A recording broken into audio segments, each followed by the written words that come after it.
தமிழ்நாட்டிலேயே உண்மையா விஜய் நேசிச்ச ஒரு ஆள் நீங்க மட்டும் தாங்க. ஏன் இன்னைக்கு முரண்பாடு? அண்ணன் தம்பிங்கிறதெல்லாம் பாச நேசம்லாம் வேற, கொள்கை கோட்பாடு முரண் வேற. நீங்க இவ்வளவு சண்டை நடந்துக்கிட்டு திருப்பி மறுபடியும் பெரியார கொள்கை வெளியாட்டினா எந்த இடத்துல கொள்கை வெளியாட்டின்னு கேட்க வேண்டியது இருக்குல்ல. ஒரு கேள்வி தானே தம்பி, உலகத்துல மொழியில் இருந்தா எல்லாமே பிறகுது. நான் அந்த மொழியை பேசுறதுனால தான் நான் தமிழன். அந்த மொழியை நீண்ட காலமா பேசுறேன். நான் என் இனம் ஒரு கூட்டம் நிலைத்து வாழ்ற கூட்டம் இருக்குன்னா அது ஒரு இனம்னு வரையறுக்கப்படுது. அந்த இனம் ஒரு நிலைத்து ஒரு இடத்துல வாழுதுன்னா அது தேசிய நிலப்பரப்புன்னு வரையறுக்கப்படுது.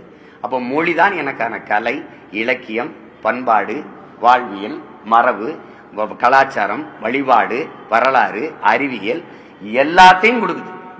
அந்த மொழியே சாணி ஏன் கூப்ப காட்டு மிராண்டி மொழி. உங்க தமிழ் தாய்க்கு என்ன கொம்பா இருக்கு? உங்க தமிழ் தாய் 3000 ஆண்டுகளா உங்களை என்ன படிக்க வச்சாலான்னு கேட்டா, அப்ப திருக்குறள், இந்த இந்த சிலப்பதிகாரம், மணிமேகலை, ஐங்குறுநூறு, 1810, பரிபாடல், இந்த சங்க இலக்கியங்கள்லாம் எழுதி கொடுத்தவனெல்லாம் எங்க தமிழ் தாய் படிக்க வைக்கலையே. தமிழை சனியன்னு சொன்ன பெரியார் எந்த மொழியில் எழுதினாரு? சனியன்ல தானே எழுதினீங்க. நீங்க என் மொழியவே இழிவாயே அது ஒண்ணுமில்லைங்கிற போது அப்புறம் என்ன சமூக மாற்றம், அப்புறம் என்ன சீர்திருத்தம், அப்புறம் என்ன அரசியல் இருக்கு? அடிப்படையே தப்பா இருக்கு. இருக்கா இல்லையா அதை மட்டும் பேசு. என்னுடைய ஆக சிறந்த உலக நெறி ஒன்று இருக்கு, வாழ்வியல் நெறி, திருக்குறள். அதை மலம்ட்டீங்க. கம்பே ஒரு எதிரி, இளங்கோவடிகள் ஒரு எதிரி, இந்த திருவள்ளுமை ஒரு எதிரி.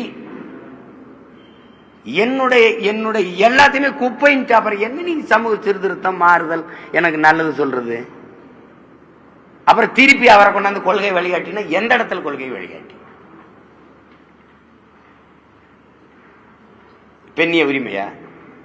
உனக்கு உடல் இச்சை வந்தா பெற்ற தாயோ, மகளோ, அக்காவோ, தங்கச்சியோ அவர்களோட உறவை வச்சுக்கிட்டு சந்தோஷமா இருன்னு சொன்னது பெண்ணிய உரிமையா? நான் கேட்கறதுக்கு பதில் சொல்லணும். பெண்ணிய உரிமையா? சரி, மதுவுக்கு எதிராவா? 1000 தென்னை மரத்தை தன் தோட்டத்தில் இருந்ததை வெட்டினாருன்னு அவர் பகுத்தறிவாதின்னு தானே சொல்றீங்க. நான் ஒரு விவசாயி, ஏன் தோப்புல கல் இறக்க அனுமதி இல்லை, இவ்வளவுதானே? அம்மா நீங்க சொல்லுங்க, இவ்வளவுதானே? எவனாவது மரத்தை வெட்டுவானா? கல் இறக்க ஏன் தோட்டத்துல அனுமதி இல்லை, அதுதான் அறிவுள்ளவன் செயல். மரத்தை வெட்டினா வெட்டி சாச்சா இது பகுத்தறிவா? சரி, அதை விட்டுருங்க. அது மதுக்கு எதிராக போராடினாரு. உலகத்துல எந்த நாட்டுல மது இல்ல? எல்லாரும் மது குடிக்கிறான். மது குடிக்க வேணாம்